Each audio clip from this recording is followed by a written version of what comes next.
ആനക്കൊമ്പ് വനം വകുപ്പിന് സറണ്ടർ ചെയ്യാൻ നടൻ മോഹൻലാൽ ഇതുമായി ബന്ധപ്പെട്ട വനം വകുപ്പിന് അപേക്ഷ നൽകി.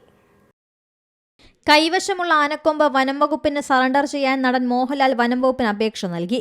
മലയാറ്റൂർ ഡിവിഷണൽ ഫോറസ്റ്റ് ഓഫീസർക്ക് കഴിഞ്ഞ മാർച്ചിലാണ് അപേക്ഷ നൽകിയത്. തുടർ നടപടികൾക്കായി ചീഫ് വൈൽഡ് ലൈഫ് വാർഡന് കൈമാറിയിട്ടുണ്ട്. ഹൈക്കോടതിയുടെ നിർദ്ദേശത്തെ തുടർന്ന് വനംവകുപ്പ് പ്രഖ്യാപിച്ച ഒറ്റത്തവണ പൊതുമാപ്പ് സൗകര്യം ഉപയോഗിച്ചാണ് മോഹൻലാൽ ആനക്കൊമ്പ് സറണ്ടർ ചെയ്യുന്നത്.